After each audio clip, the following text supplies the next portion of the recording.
Hello, I'm Cathleen Powell. I'm a psychotherapist and I've been in private practice for nearly 25 years. And I'm also a student of the Course in Miracles. I have practiced that since the 1980s.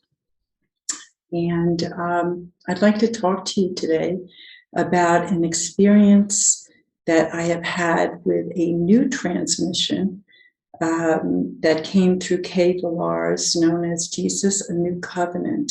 I came across Kay's videos in April of 2020. I had just finished the workbook again, and I had asked Jesus to direct me to something that would help my practice in terms of getting to the meat of the matter a lot quicker.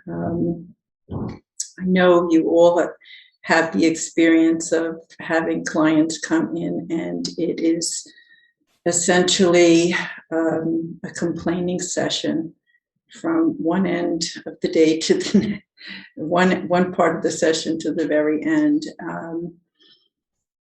But I had really wanted to find a method that I could have more of a laser focus. And I do believe that Jesus had answered my prayers.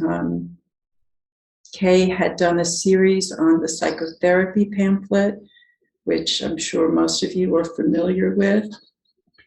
And it just completely gave me the feeling of coming home. And from that, I explored the Jesus, A New Covenant, where there is a new look. Some people have described it as A Course in Miracles on steroids. I would agree with that, because the message of the Course is distilled into a bare bones approach that is so it's elegant and at the same time a amazing quick how-to study.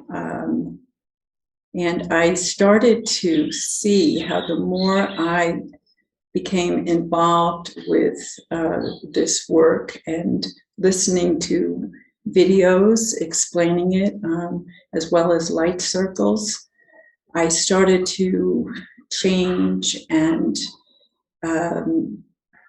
there was a new depth that I brought into the psychotherapy room, where we would look at many of the desires that were behind what my client was feeling at the time. And that is covered so amazingly in Jesus, A New Covenant.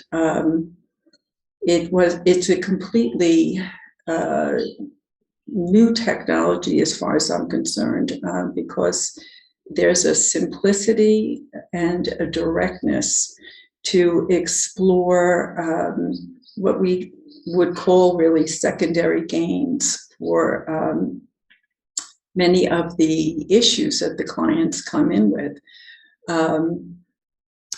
So I started to work with them more on taking a look at what was really underneath a lot of their belief systems. And I started to see that there was a rapid speed up with even a sense of willingness about wanting to look at some of their own issues in a more direct way. I myself have had so many experiences as I work with this material, and it's hard to even put it into a short paragraph, but I can say that it has completely opened up other dimensions for me along the lines of my own sense of doing therapy and my life, looking at where do we truly hide from God? How do we? Okay, I'm blanking. Okay. I'm blanking. So you kind of talked about, you can just talk about maybe one of your experiences where you had that conversation to find out what was underneath something that you needed to see. For myself. Yeah, that you saw for yourself. Okay. I'll do the cactus story. Okay, it's hilarious. I think it's really good. You tell them. I'm sorry, I'm just so blanky. Oh, you're so blessed. We're so blessed. Really, this is a blessing.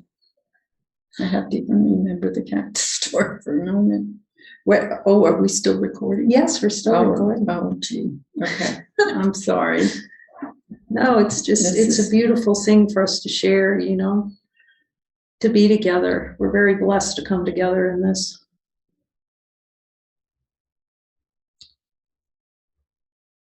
I didn't know what my desire was then. Well, that's good. If you forget the desire, you'll be at peace.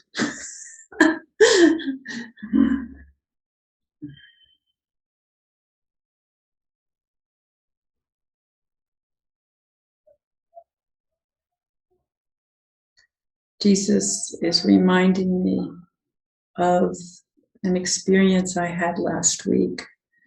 I am now at the center for, I'm blanking here. That's okay. So you're here for the 90-day program. And then the way it's really simple, every experience that arises in consciousness is a desired experience. Now that's a lot to unpack. But if we look at it that way, you can see actually by seeing that desire and the desire for an experience, then it just transforms everything. So every emotion, every thought is coming out of the divine power, misuse of the love that we are to deny that we're love itself. So I don't remember what you were looking at, but what was really valuable, I think what he's pointing to here is where we see the big picture of the play in consciousness that makes unhappiness an experience. We're actually being shown through the power of who we are, how we miscreate these experiences, the illusion in our mind that something horrible is happening. And do you remember what crystallized for you in terms of seeing that? Right. Yeah. I had Jesus often talks to me in pictures. And on that particular day, I had the picture of myself. I was splitting, and I turned into two twins, the good twin and the evil twin. And the evil Kathleen had decided to take the so-called good Kathleen and push her into a cactus tree. So the good Kathleen was sitting, was impaled literally on a cactus tree with arms extended like the crucified Christ. And the evil Kathleen just snickered and laughed and said, "Ha ha." So it was a sense of both of those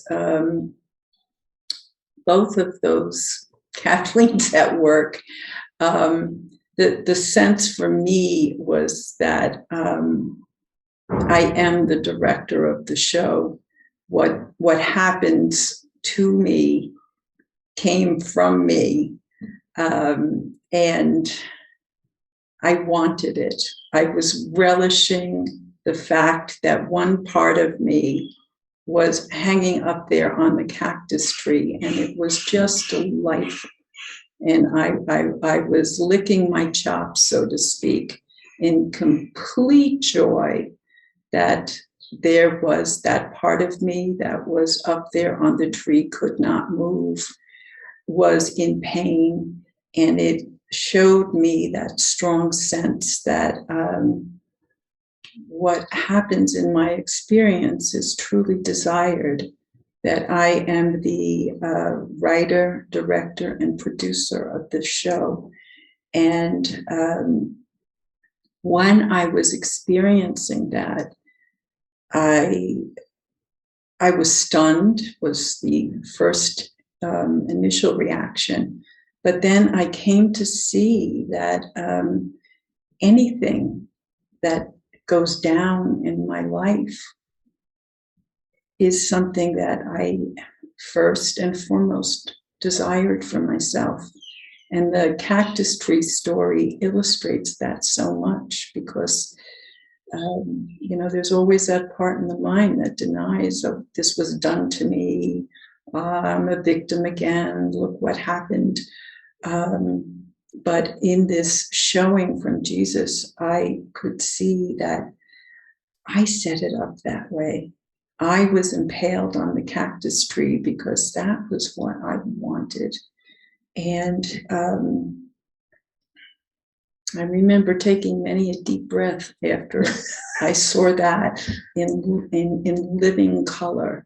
And also my feelings were, my feelings really had nothing to do with it. It was the sense of the desire, that part of me that wanted to be impaled on the cactus tree. And the so-called evil twin was just cheering that on. Loved the fact that I was that the other part of me was pushed on and was frozen, was not only in pain, but was absolutely helpless in terms of moving that story, because the evil twin, shall we say, was keeping it going. That was the engine for whatever was going to be outpictured from that point. So that was definitely a revelation, and an exciting one. I felt that I am responsible for whatever happens to me, and the many feelings might follow, but the first pitch in that particular game comes from me, my mind at work to create whatever the experience is going to be. That was humbling, it was sobering, but it was also elucidating. And how does you feel this relate to like peace of mind and, love? Because everyone searches for that experience of love and peace of mind. And they're all coming into these practices really thinking that they want it. Right.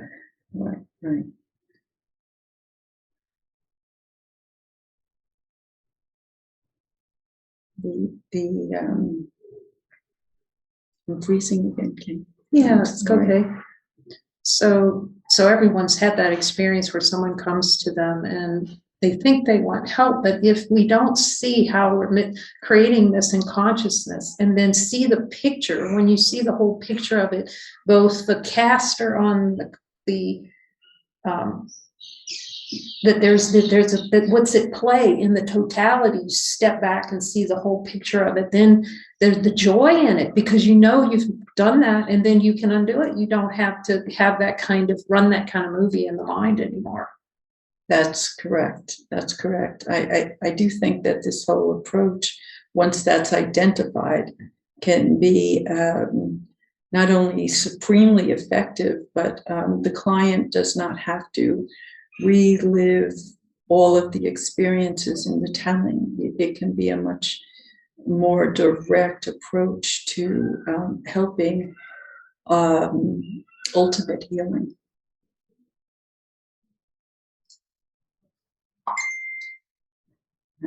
Oh, it's just beautiful. It's really beautiful that you share so deeply. And so this is just, it's an invitation for anyone that wants to join us. We're going to have a program to explore this. It's an exploration of how consciousness works to deny itself happiness by choice. There's actually a choice in the subconscious mind not to be happy, and it's relished. This is a profound revelation, but it's a happy one.